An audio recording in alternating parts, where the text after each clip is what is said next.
कि भाई America involve था, उसने ओपनली बोला है। मैंने ये खबरें सुनी, आपने भी शायद सुनी हो। जी जी, ऑब्वियसली इन्वॉल्व था वो। एक आर्मी बेस बनाना चाह रहे थे, उनके पास एक आइलैंड है। ठीक है। तो उधर से वो चाइना, क्योंकि ताइवान वाली साइड पे थोड़ा सा मशकें कर रहा होता है। एक्सरसाइज। चाइना का जरा होल्ड ज्यादा है नॉर्थ कोरिया वाली साइड पे भी, ठीक ठीक है। है। तो फिलीपींस वाली साइड पे भी अब आप कोई एक छोटे से देश में नहीं रहते, आजकल आप एक ग्लोबल विलेज में रहते हैं। ठीक है। और उस ग्लोबल विलेज के हर फैक्टर जो है ना, उनको आपको देखना पड़ता है। उनके प्रॉपर जो है वो आपके उस खित्ते में शेयर होल्डिंग है आपकी, स्ट्रेटेजिकली हो, इकोनॉमिकली हो।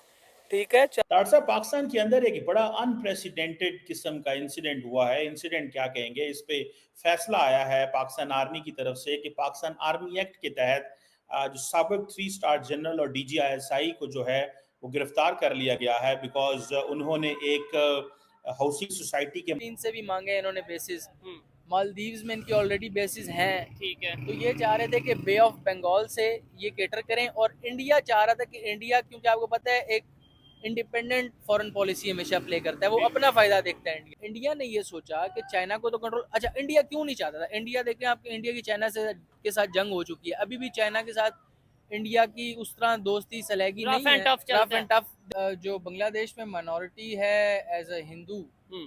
तो उसमें यह है कि जो भी बांग्लादेश कर रहा है इस टाइम, जो भी बांग्लादेश में हो रहा है, कोई भी लॉ एंड ऑर्डर नहीं है, कोई भी मतलब कोई भी इस टाइम टेक चेक ओवर एंड में बैलेंस नहीं नहीं है, है। किसी की कोई बात नहीं मानी जा रही। एक दिन में उन्होंने बाहर से नोबेल प्राइज शुदा यूनुस साहब को बुलाया है, और अगले दिन उन्होंने उसे हल्फ ले लिया है। नहीं, लेकिन ये निकल नहीं ना सकते, क्योंकि अच्छा। फिर हुकूमत के पास कुछ रह ही नहीं जाएगा आवाम से बात करने के लिए, क्या बात करेगा।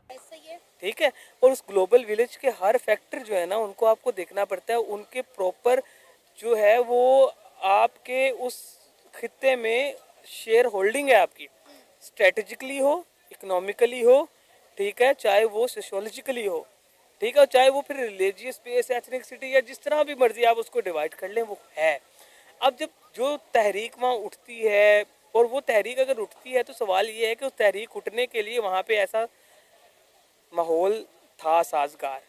हसीना वाजिद गलत थी, लेकिन क्या वो इतनी गलत थी कि उसने अपने देश में नौजवानों को इतना हक दिया था कि वो पॉलिटिकली कॉन्शियस थे?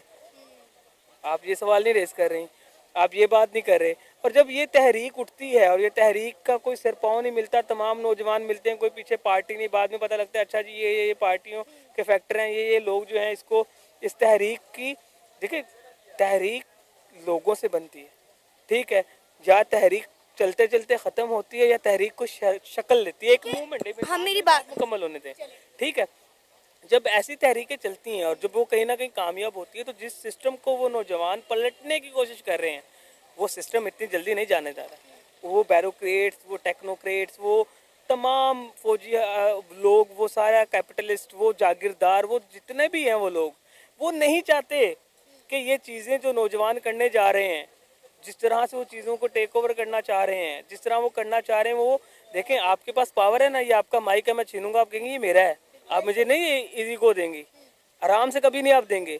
तो उस तहरीक में भी यही हो रहा है। फिर उस फैक्टर आते हैं कि उसमें उन तहरीक में दो टॉपिक और मजीद जो पाकिस्तान से बाहर निकल के डिस्कस करना चाहूंगा। हसीना वाजिद मैडम का एब्सोल्युटली नॉट का नारा, और उसके बाद पाकिस्तान के अंदर, बरतानिया के अंदर जो बरतानिया का लौड़ा लपाड़ा है, उनके ऊपर क्या क्या इस वक्त कार्रवाइयां हो रही है। मैं 5 चीजें, और सारी की सारी डायरेक्टली इनडायरेक्टली रिलेटेड है पाकिस्तान की कमजोर गवर्नेंस रिलेटेड। और बताना चाहूंगा कि दुनिया सारी अपने मुल्कों को किस तरह बचाती है, और आप क्या कर रहे हैं।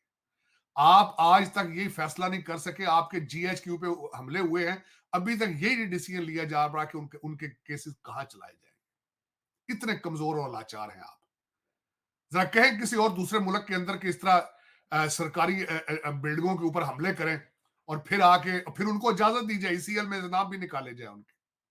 इतनी कमजोर रियासत मैंने नहीं देखी। रवांडा, मैं समझता हूं सोमालिया, अफगानिस्तान, कोई भी मुल्क इतना कमजोर नहीं है जितने आप इस वक्त नजर आ रहे हैं। जेड़ा लौंडा लपाड़ा उठता है, स्टेट का गिरबान पकड़ लेता है चीमा साहब, जो उठता है। आपके आर्मी चीफ साहब के बारे में, आपके जजों के बारे में कौन कौन से गैर सिविलाइज, गैर मुहजब अल्फाज नहीं इस्तेमाल किए गए? किसी को पकड़ा आपने?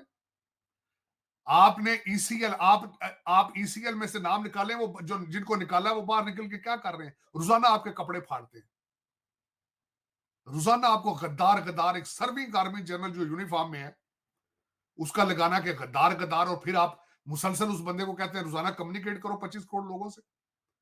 वो रोजाना स्टेटमेंटें निकलता है, बाहर दे रहा है, दरबार लगता है पूरा अडयाला जेल के अंदर। चले, मर्जी है आपकी। अगर आप समझते हैं इस तरह पाकिस्तान चल सकता है तो बड़े शौक से चलाएं। 78 साल से इसी तरह चल रहा है। आपकी इतला के लिए अर्ज है, 78 साल से चल रहा है, आपको नया काम नहीं कर रहे।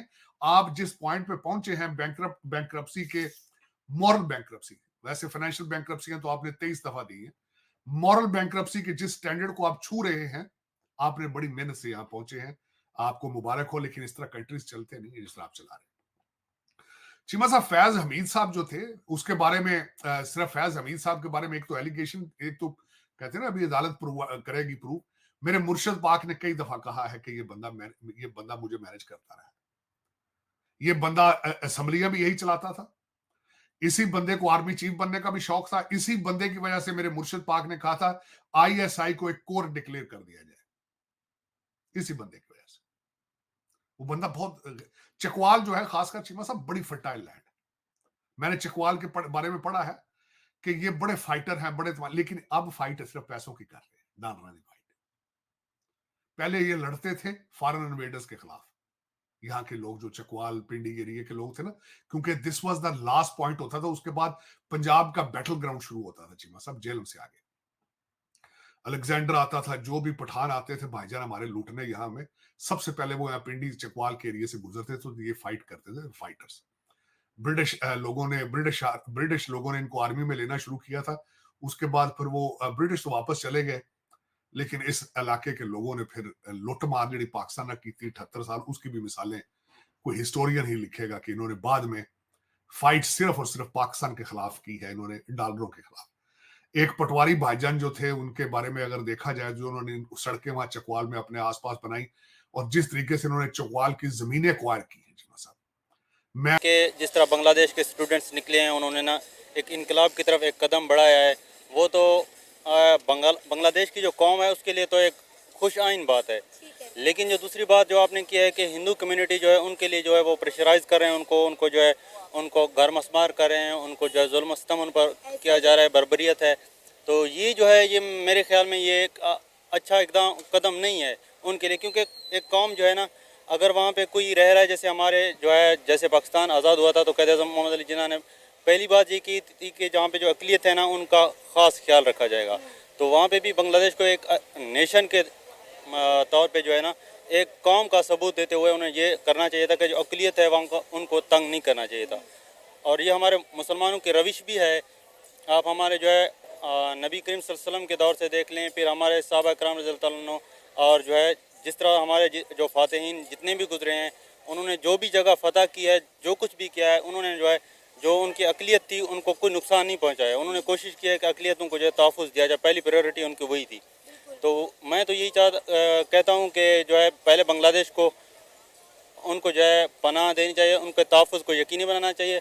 बाकी जो कुछ होता रहा है, इनकलाब है, वो तो मतलब एक मुल्क के लिए वो ज़बरदस्त बात है। लेकिन आप देखें ना कि वहाँ की हिंदू कम्युनिटी को ये फील हो रहा है कि हम यहाँ पे महफूज नहीं है, यहाँ पे हमारे साथ कुछ भी हो सकता है। देखिए पिछले कई दिन हो गए, 7 से 8 दिन हो गए, वहाँ पे जो हालात हैं, बदअमनी फैली हुई है, हिंदू कम्युनिटी की ख़वातीन को रेप किया जा रहा है, बच्चों पर तशद्दुद किया जा रहा है, उनके घरों को, दुकानों को आग लगाई जा रही है। उन्हें नहीं पता कि उनका और उनके बच्चों का फ्यूचर क्या होगा, लिहाजा इसलिए वो इंडिया और बांग्लादेश के बॉर्डर पर पहुँच गए हैं और किसी तरह वो चाहते हैं कि इंडिया में एंटर हो जाएँ, और उन्हें शायद ये लगता है कि इंडिया में जाने से ही वो खुद को महफूज फील करेंगे और उनकी जान बच जाएगी।